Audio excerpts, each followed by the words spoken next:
Bentornati a EU Factor Next, il nostro appuntamento settimanale con le politiche europee di coesione. Vi sentite efficienti oggi? Beh, se la risposta è no, sappiate che un po' di tempo c'è, ma non tantissimo, bisogna sbrigarsi.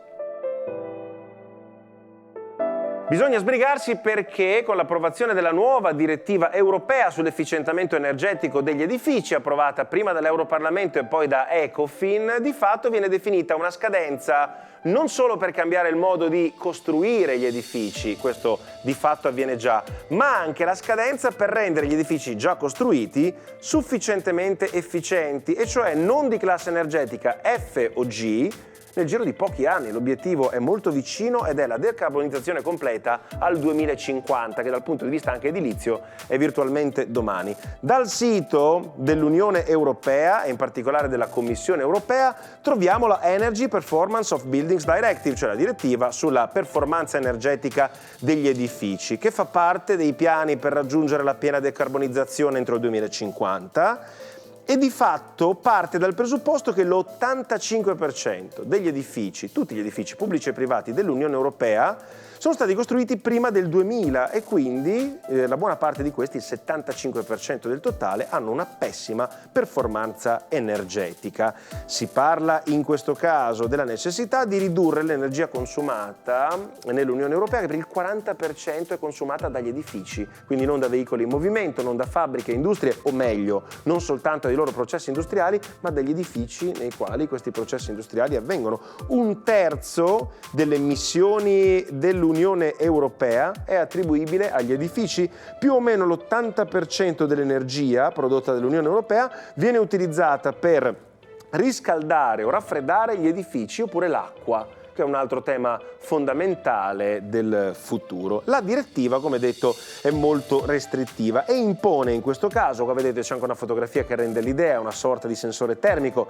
che ci mostra quanto è efficiente la nostra casa, di fare dei passi avanti per il suo efficientamento. Chi ha fatto il 110%, il bonus facciate, le coibentazioni, cose che hanno fatto anche discutere in Italia per il costo, però di fatto ha compiuto passi nella direzione giusta. Il sito del Corriere della Sera, ad esempio, ha fatto una grafica molto efficace per riassumere questo piano, il cosiddetto PBD, appunto la direttiva europea sull'efficienza degli edifici, che entra in vigore 20 giorni dopo la sua approvazione all'Ecofin, quindi da metà di maggio già è valida, e da lì in poi, nel giro di un paio d'anni, bisogna mettere a terra le norme specifiche. Gli obiettivi: il 55% della riduzione dovrà essere ottenuto tramite la ristrutturazione del 43% degli immobili con le prestazioni peggiori, praticamente non metà, ma magari un terzo degli edifici italiani attualmente presenti andrà ristrutturato entro pochi anni. Si parla del limite del 2030. Bisogna efficientare gli edifici residenziali del 16% entro il 2030 e del 20-22% entro il 2035. Inoltre tutti i nuovi edifici residenziali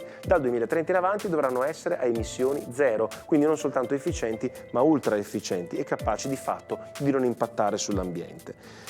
Quante case si dovranno ristrutturare in Italia? Si parla di 12 milioni di edifici. I fondi necessari ovviamente sono ingenti, si parla di tutti gli immobili in classe F e G che vanno ristrutturati entro il 2030 e 5 milioni di edifici pubblici parimenti. Gli interventi necessari richiedono la sostituzione degli infissi, l'installazione del cappotto termico, nuove caldaie a condensazione e quanto altro, e le voci di spesa, che sono veramente enormi, si parla di 270 miliardi l'anno nel corso di tutto il procedimento per l'Unione Europea, verranno pescate da fondi di coesione, da fondi legati a Next Generation EU e quindi anche ai meccanismi del PNRR. Vedete, 275 miliardi di investimenti annui sull'Unione Europea 27 per raggiungere l'obiettivo di qui al 2030, un investimento enorme. Sono previsti dei finanziamenti pubblici? Non sono previsti finanziamenti dedicati, ma i paesi potranno attingere ai fondi UE, vedete, per sostenere gli interventi. In particolar modo, Fondo Sociale per il Clima,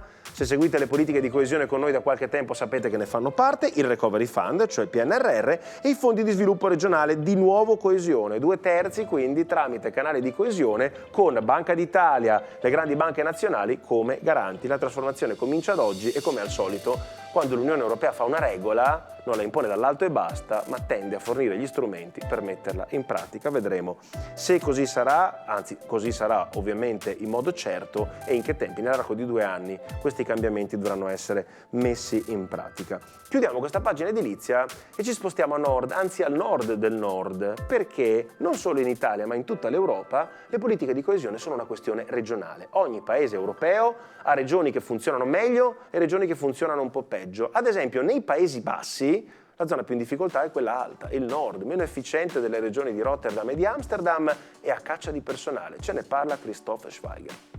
Hi, I'm Christophe Schweiger for EU Factor Next and today we're... Ciao da Christophe, oggi incontriamo Anna-Lea Chatelier, direttrice di Make It in the North, un progetto che ha luogo in Olanda del Nord ed è dedicato ai giovani europei. Andiamo.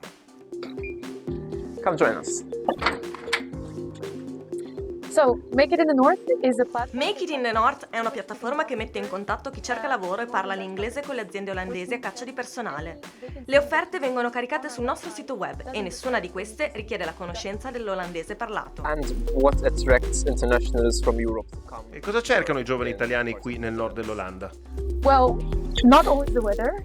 Beh, apprezzano il clima, sia meteorologico ma anche sociale e informale, di questa particolare regione. E poi il buon equilibrio vita-lavoro, che ogni azienda qui garantisce. In every company here.